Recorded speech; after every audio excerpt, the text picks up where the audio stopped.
Please, come in. Wow! Welcome Ang to my... ganda talaga ng bahay mo. Oh, well, hindi naman. Please, this way. I trust na maayos naman ang pagmamaneho ng driver ko. Oh, yeah. Good. This way. Please sit down. Thank you. Sa isang restaurant sana tayo magmi-meeting. Oh. Kaya lang, I figured, kung pwede naman dalhin dito sa bahay yung chef ng 5-star hotel, then why not? Di ba? I'm This is it. so impressed. You're that well connected? No, not really. If I were, then matagal na sana tayo nagkakilala at matagal na sana kitang pinakidnap.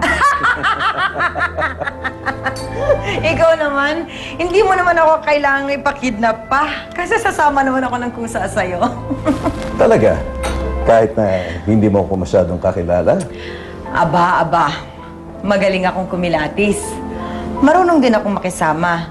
Sa nakikita ko, sa klase ng mga cars mo, ng house mo, ng manners mo, nababasa kita. Talaga? And what do all of these things tell you? Na maswerte ako dahil nandito ako ngayon? Hindi, Doña Trining. Ako ang maswerte sapagkat nakilala ko ang pamilyang Braganza. Napakagrasyoso mo naman. Hindi naman. Sinusuklian ko lang ang pagbubukas nyo ng pintuan sa amin. Sa tingin ko, parehong magbubukas ang mga pintuan natin sa isa't isa. Bah, I like the sound of that. Shall we? Cheers. Cheers.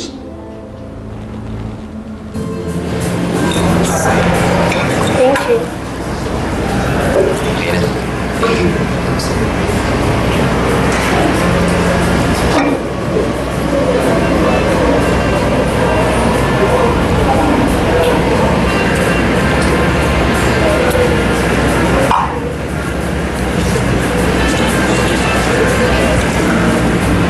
Hey, you can't be dining alone.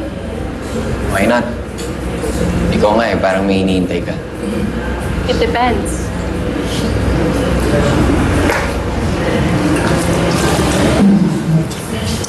May kausap lang akong friend. High school friend. Exclusive school ako noon, so it's a girl. Kaya lang medyo malabo siya kausap. But then, just my luck. Mukha namang hindi ako nag-iisa. There you go. I don't believe in accidents. I mean, nandito ka, andito ako. Wala naman tayong plano, but then, nagkita pa rin tayo. So, what could that mean? Na masarap ang pagkain. You're funny. I like that in a man. Yung hindi niya alam na nakakatawa siya. Matalino siya. Funny siya. Guwapo siya. Ano siya eh. Hindi ako sure dun sa matalino ah. You have my number and I have your number. Maybe next time baka magkita tayo dito by accident on a regular basis. Joel, hindi mo naman kailangan gawin lahat ng to. Okay lang, enjoy naman ako sa long driving. Saka, I'm enjoying the company of beautiful lady. Please. Alam mo, meron pa. Di ba? Gusto mo pasahin ng mga bata? Oo, kaya lang kasi kulang sa budget eh. Ano, I'm just thought doing this. Nagtingin-tingin ako sa mga computer ko. Kasi ito, alam mo. Wow! Ah! Happy birthday to everyone, everybody. Yes! Birthday sa lahat, party sa lahat. Tapos magdadala ko ng mga balloons and cake for everyone.